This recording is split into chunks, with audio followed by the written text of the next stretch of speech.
Shiur b'Gemara b'Metzia da Fein Zayin with the base. Line begins Shomim line beYiddish. 3 lines from the bottom of the narrow line of the words Rashbag Goimer.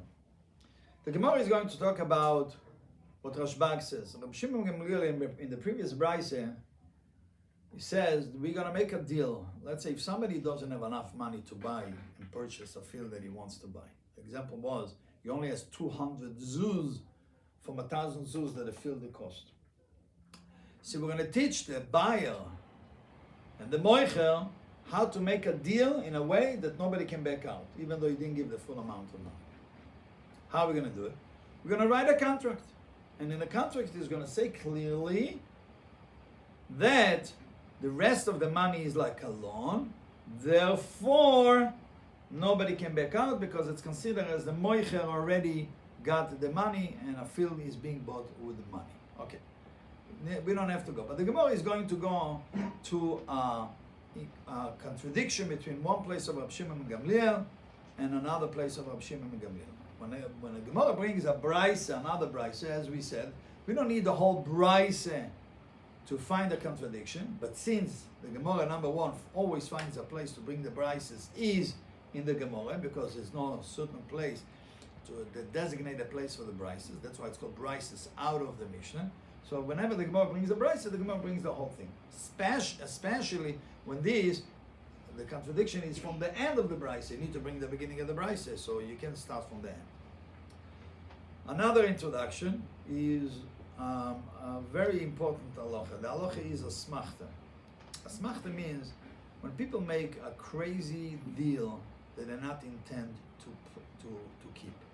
Let's say Reuben and Shimon have a deal, they're going to sell each other. So Reuben tells Shimon, if you're going to back out from the deal, I'll give you $1,000. No, I back out. And the other guy said, if I'll back out from the deal, I'll give you double the money. So the question is, if one of them back out, what's happening with the extra money, the crazy made up things that they made up, do they still have to pay it? And that's what the brayse is going to talk about it. Do we say a smachta kanya, that whenever you made a deal, a crazy deal that you not intend to keep, you still acquire it and therefore you have to follow it? Or it's just considered a crazy deal and you do not have to follow it? Let's read inside the Gemara. Rabbi Shimon ben Gamliel Oimer Melamdi Moisom, we teach all those people who don't have enough money to pay and they only have part of the money, Shelo Yachzor, we teach them that they should not back out. Keitzad? How do we do it? Koisev lo ani ploini ben ploini chulu, that they write a contract, and the most important part of the contract is that the rest of the money is like a loan. Zog the Eilike Gemara, time, the reason that they cannot back out, according to Rabbi Shimon Gamliel, the kosav leyochi, that he wrote them so that the rest of the money is like a loan. But if he did not write this sentence that the rest of the money is a loan, they just write a contract of sale, it's not going, it's not enough. Rashi, do we have Rashi? The kosav ochi, says the Eilike Rashi, shezok for yola b'milve, that he made it on him, that he made it up on him as a loan. For the Eilike Gemara, V'otanya will learn in the brayse. Now we're going to bring the beginning of the brayse, who really not necessarily has to do the contradiction. Is somebody who gives a guarantor money to his friend. And he tells him, if I'm going to back out from the deal, my guarantor is forgiven to you, meaning you can keep it. Let's say they put $1,000 on the deal. He says, go ahead, you can keep it.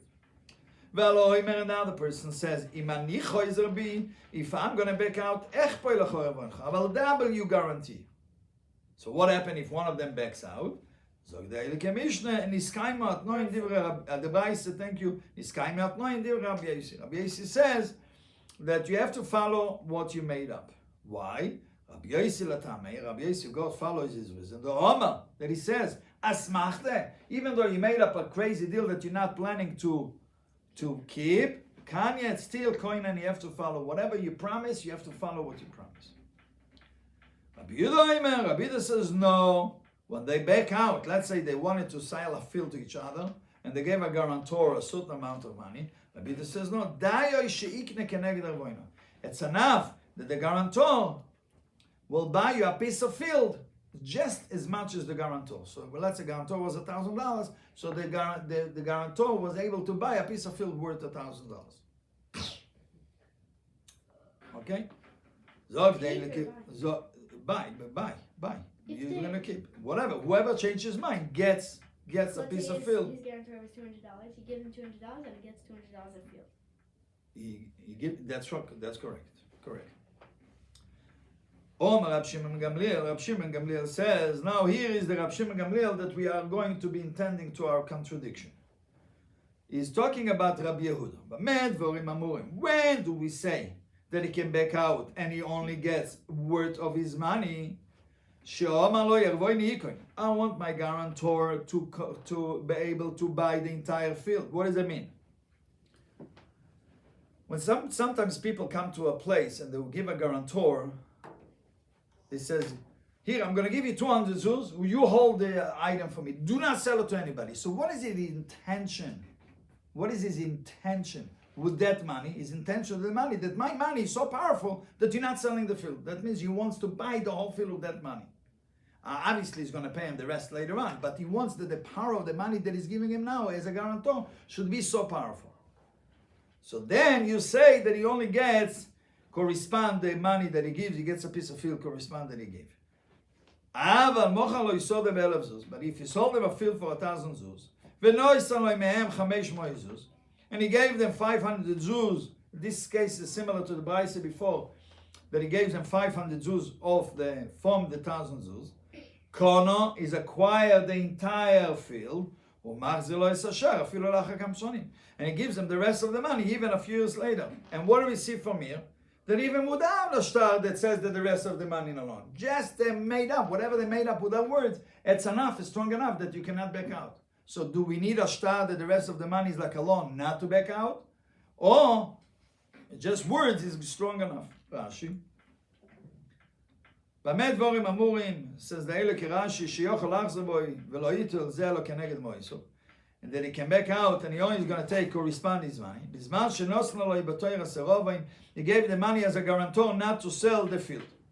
ולא בתויר הסתחיל הספירוין. And not as a beginning of a payment. What's the meaning of the payment? Beginning of a payment means when I come to you and I says, let's sell me the field for 1,000 zuz, and I'm going to pay you right now 500 zuz, and the rest of the money I'm going to pay you slowly by slowly. As we call it, idel by idel. Slowly by slowly. So that's called tchilas piroin. Okay? The difference is by tchilas piroin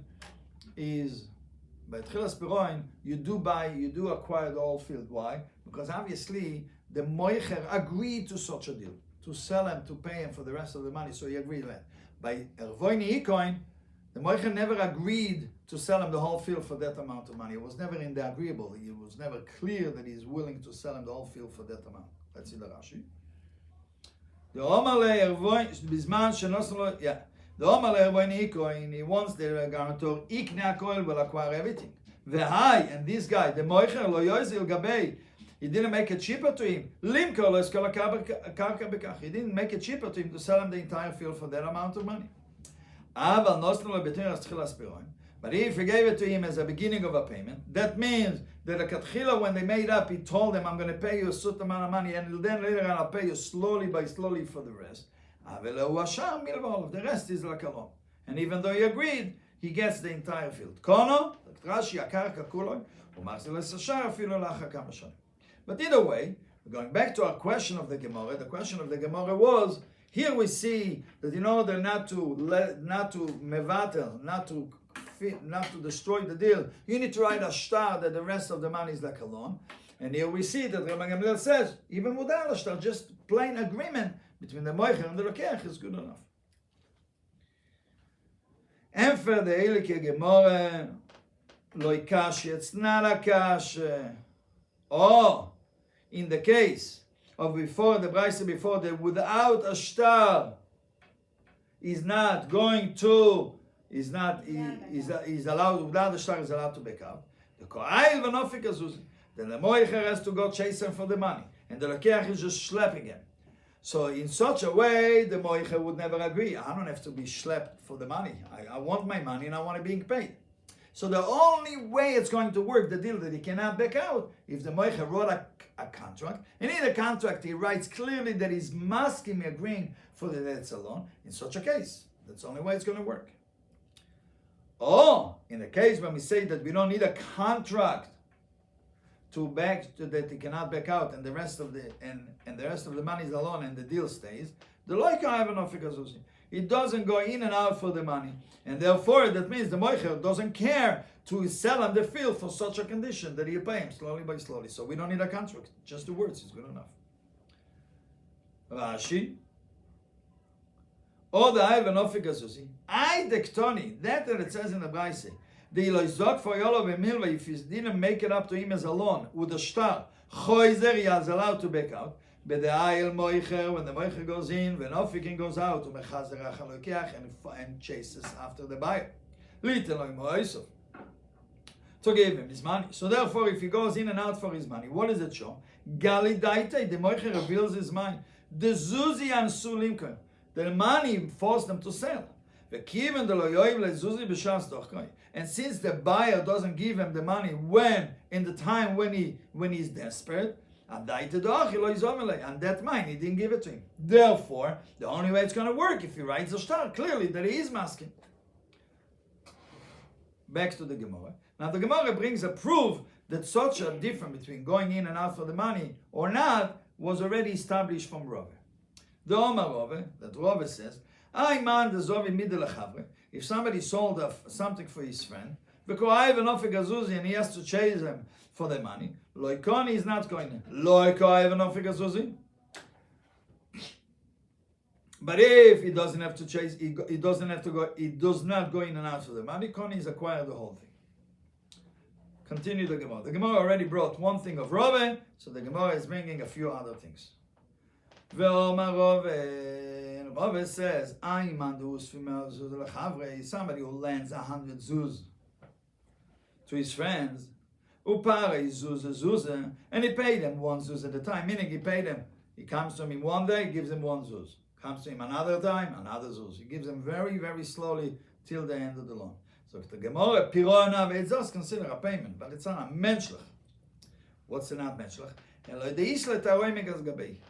The lender has a complaint he has a right to complain to the loiver. Why? The Omalei tells him, you caused me to lose money. How did he cause him to lose money? Because when you get little money by little money, before you know it, the guy spends it. So I gave you 100 zuz at a time. That means like a big bill, and you're giving me little by little. Before I know, I'm giving it to tzedakah. So I never really got back the money, even though I really got, but I never got it back. Next story. Was a person that sold a donkey to his friend. Soon we're going to see, Rashi said there was a donkey. Soon we're going to see why does it have to be donkey, because the word chamor can be translated also wine, not only donkey. Why did Rashi choose that it's donkey? And let's say he sold it to him for 100 zuz, the donkey, and he only paid him 99 zuz, and 1 zuz was left that he didn't pay. Because Cayil ונפיק אזוזי, and the guy was going in and out for the money, for that zuz. Yosef Rabashi was sitting, and he was looking into this halacha. Ki hai gavno, like such a case might, what will be the din? Koni, do we say that he acquires? Why? Because he paid 99 zuzim. What are you making a big issue about 1 zuz? Or like Koni, or not, because you see he goes in and out for the money, so he's not going the whole thing. Omar le Ramotche. Ravashi says to Ravashi, this is what Avimi from the city Aguni says, Mishmei de Rava, in the name of Rava. Now, when it says Mishmei de Rava, it doesn't mean that he heard it directly from Rava. He heard it from somebody, we don't know the connection, where is the direct line. Usually when it says Omar Rav, Omar Rab Chanina, Omar Rav, the names, it says Omar, then it means a direct connection. Here, Mishmei de Rava, he heard it in the name of Rava. We don't know the connection. Zuzo ke zuze domi, 1 zuz you have to treat like many zuz, veloikon is not going to. So since he's chasing it for the money, he would not have sold them anything, therefore he's not going. Rashi. Tizovin lechamro is ekra ele ke Rashi chamoyo. Uposhga belokach zuzo, and it was left by the buyer 1 zuz that he didn't pay. Because Cayil ונפיק moicher, and the moicher goes in and out, ahu zuz and that zuz. Ki ai gavno, sagt ele ke Rashi mishum chad zuzo, because of 1 zuz. Miamrinon, do we say the Motzila Meyader that he is able to back out because it's only one Zuz? Why is a chamor? Oh, yeah. Now we're going to explain why do we care that it was a chamor. So the Mefarshim say definitely. One teretz, the Mefarshim say, why is it a chamor? Because if it would be wine, what are you making a big issue about one Zuz? Just give him 1 cup, just give him back 1 cup of wine worth 1 Zuz, and that's it, done. A donkey, you cannot do it because you can't chop off a leg of a donkey, give it back that leg.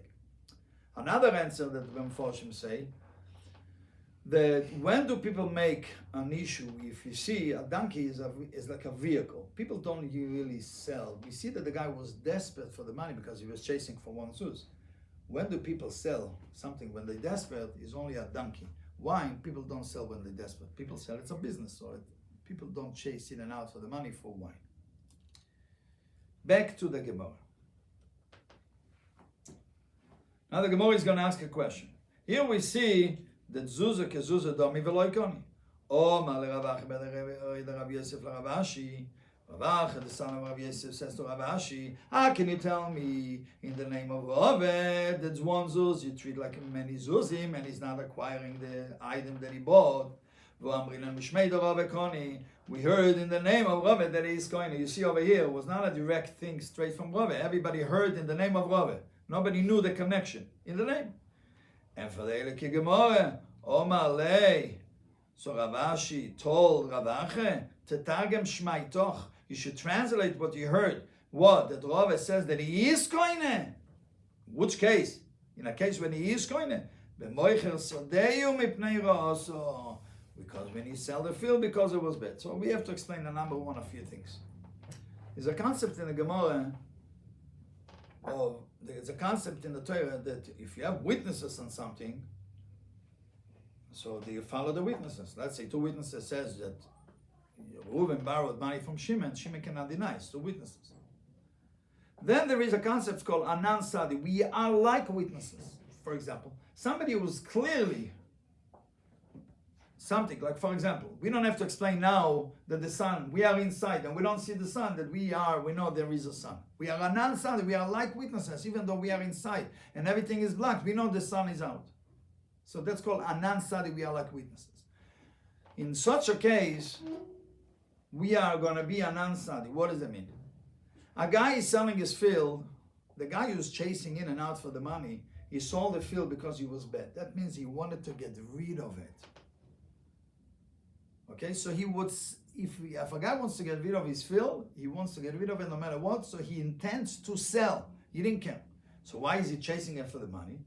Because he's planning to get the money before the guy realized it was a bad deal. So before the guy will come and chase him for so he like this, he'll get his money back right away. You know, I'm chasing it for the money, to show I'm desperate for the money, like this, he gets his money right back. Let's see the Rashi. Also, we holding the Fain Ches on Modalef on top. Also, the Anan Sadi, we are like witnesses.